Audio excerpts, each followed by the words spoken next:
جو کتاب نبی کریم صلی اللہ علیہ وسلم پر نازل کی گئی تھی اس کو قرآن کریم سے تعبیر کیا جاتا ہے، اس کو قرآن کریم کہا جاتا ہے۔ قرآن کریم وہ سرچشمہ ہدایت ہے کہ جس نے اپنے نازل ہونے کے وقت سے لے کر آج تک ہر دور اور ہر زمانے میں ہر انسان کو سیدھی راہ کی طرف رہنمائی کی ہے۔ قرآن کریم ایسی روشنی ہے کہ جس نے بھی اس کی روشنی میں زندگی بسر کی ہے، جس نے بھی اس کی روشنی میں، اس کے نور میں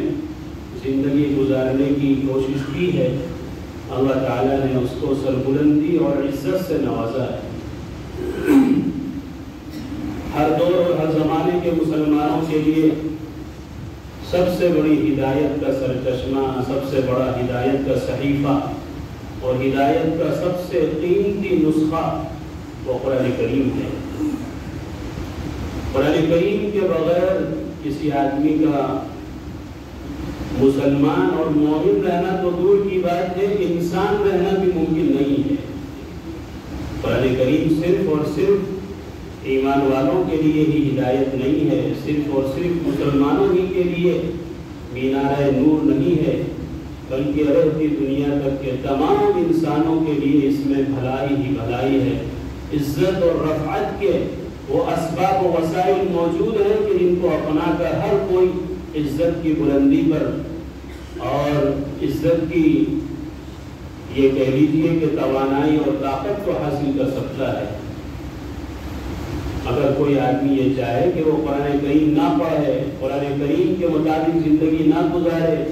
قرآن کریم کی ہدایت سے مستفید نہ ہو اور قرآن کریم کے احکامات سے واقف نہ ہو، قرآن کریم کے احکام و مسائل کے بغیر ہی وہ زندگی گزارے، تو اس کا یہ زندگی گزارنا ایک عام مومن اور مسلم تو کہاں، ایک عام انسان کی طرح زندگی گزارنا بھی نہیں ہوگا، بلکہ اس کی زندگی ایک جانور جیسی زندگی ہوگی۔ اس لیے قرآن کریم کے بارے میں کہا گیا ان ھذا القرآن یہدی للتی ہی اقوم، کہ یہ قرآن کریم ایسے راستے کی رہنمائی کرتا ہے، ایسے راستے پر انسان کو لے کر جاتا ہے جو سب سے زیادہ سیدھا ہے، جو صراط مستقیم ہے، جو حبل اللہ ہے، اللہ کی مضبوط رسی ہے۔ اللہ تک پہنچنے کا سب سے آسان اور سب سے کامل اور مکمل طور و طریقہ اگر ہو سکتا ہے تو وہ قرآن کریم ہے۔ اسی وجہ سے علامہ اقبال نے بھی کہا تھا گر تمہیں خواہی مسلمان زیستن نیست ممکن جز بقرآن زیستن، کہ اگر تم مسلمان ہونا چاہتے ہو، مسلمان رہ کر زندگی گزارنا چاہتے ہو تو بغیر قرآن کریم کی یہ ناممکن ہے۔ گر تمہیں خواہی مسلمان زیستن، اگر تو چاہتا ہے کہ مسلمان ہونے کی حالت میں اور اسلام کی حالت میں زندگی گزارے، نیست ممکن جز بقرآن زیستن، تو قرآن کریم کے بغیر یہ ناممکن ہے۔ قرآن کریم آپ کی زندگی میں نہ ہو، قرآن کریم کی ہدایت سے آپ مستفید نہ ہو، قرآن کریم کی تلاوت، قرآن کریم کے احکام و مسائل سے آپ واقف نہ ہو اور آپ یہ چاہیں کہ آپ مسلمان رہیں، ناممکن ہے۔ ایک مسلمان کے مسلمان رہنے کے لیے قرآن کریم سے وابستگی اور تعلق ضروری ہے۔ اسی لیے مسلم شریف کی ایک روایت میں نبی پاک صلی اللہ علیہ وسلم نے بڑی وضاحت کے ساتھ صاف ستھرے لفظوں میں ارشاد فرمایا کہ میں تمہارے درمیان سے جا رہا ہوں، لیکن تمہارے درمیان ایک ایسی مضبوط ہدایت کا سرچشمہ چھوڑ کر جا رہا ہوں کہ جب تک تم اس سے وابستہ رہو گے، چمٹے رہو گے، جب تک اس سے تعلق قائم رکھو گے، لن تضلوا ابدا، تو ہرگز تم گمراہ نہیں ہو سکتے۔ دنیا کی کوئی طاقت تمہیں گمراہ نہیں کر سکتی، دنیا کی کوئی بھی سازش کے تم شکار نہیں ہو سکتے اگر تمہاری زندگی میں قرآن ہو۔ اسی لیے ہمیں چاہیے کہ قرآن کریم سے وابستگی پیدا کریں، قرآن کریم سے اپنا تعلق قائم کریں۔ قرآن کریم جو اللہ رب العزت کی طرف سے بندوں کی ہدایت کے لیے نازل ہوا تھا، قرآن کریم سے ہم ہدایت حاصل کریں۔ آج ہم نے زندگی گزارنے کے لیے اور اس مختصر سی زندگی میں کامیاب ہونے کے لیے بہت سارے وسائل اختیار کر کے دیکھ لیے ہیں، بہت ساری ڈگریاں حاصل کر کے ہم نے دیکھ لیا ہے کہ اس کا انجام کیا ہے، بہت ساری تعلیم، بہت ساری کتابیں، بہت سارا کورس ہم نے پڑھ کر اس بات کو خود ہی سیکھ لیا ہے کہ ان کے اندر کتنی ہدایت ہے، کتنی گمراہی ہے، اور ان کورس کو پڑھ کر، ان تعلیمات کو پڑھ کر، ان ڈگریوں کو حاصل کر کے ہمارے اندر کتنا ایمان باقی ہے، ہم کتنے فیصد مسلمان ہیں، یہ ہر آدمی اپنے گریبان میں جان سکتا ہے۔ اس لیے کہ جو مرض ہمارا ہے قرآن کریم کو چھوڑنے کا، اس مرض کی دوا وہ صرف اور صرف قرآن کریم ہی کے اندر موجود ہے۔ آدمی کے پیٹ میں درد ہو، وہ دوائی کھائے وہ سر کے درد کی، تو پیٹ کا درد کیسے صحیح ہوگا؟ پیٹ کے درد کے لیے تو پیٹ ہی کی گولی کھانی ہوگی، تب جا کر پیٹ کا درد صحیح ہوگا۔ تو ہمیں بھی اگر اپنی اصلاح درکار ہے، اور کیوں نہیں، ہر ایمان والے کو یہ فکر ہے کہ اس کی آخرت اچھی ہو جائے، اس کی قبر اچھی ہو جائے، اور آخرت کی ابد الآباد کی لامحدود زندگی اس کے لیے کامیابی کی ضمانت ہو جائے۔ ہر آدمی کی یہ فکر ہے، کوشش ہے، تمنا اور آرزو ہے، لیکن یہ صرف اور تمنا اور آرزو کر لینے سے کچھ نہیں ہوگا جب تک کہ ہماری زندگیوں میں قرآن نہیں ہوگا۔ تو سب سے پہلی فرصت میں تو قرآن کریم کو اپنا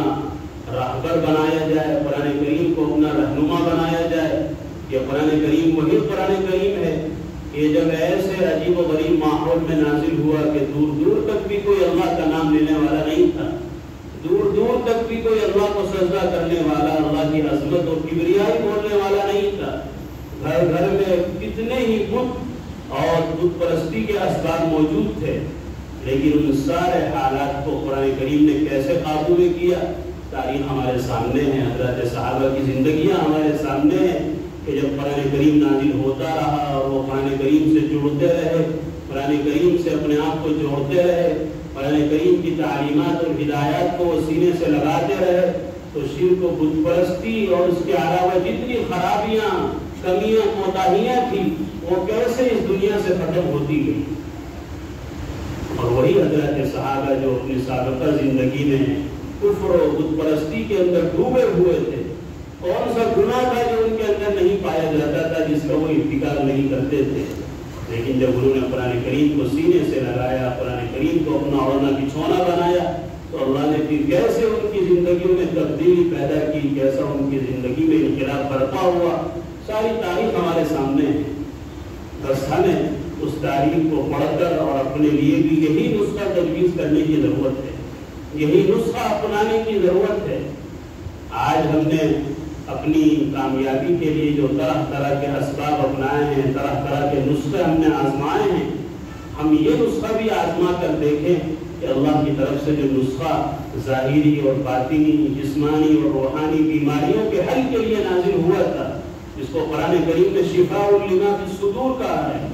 دلوں کے اندر جو بیماریاں ہیں، جو خرابیاں ہیں، دلوں کے اندر جو طرح طرح کے گناہ ہیں، اور دلوں کے اندر جو گمراہی ہے، اور دلوں کے اندر جو ٹیڑھ پن ہے، یہ ٹیڑھ پن قرآن کریم سے کیسے دور ہوتا ہے، آج اس نسخے کو اپنانے کی ضرورت ہے۔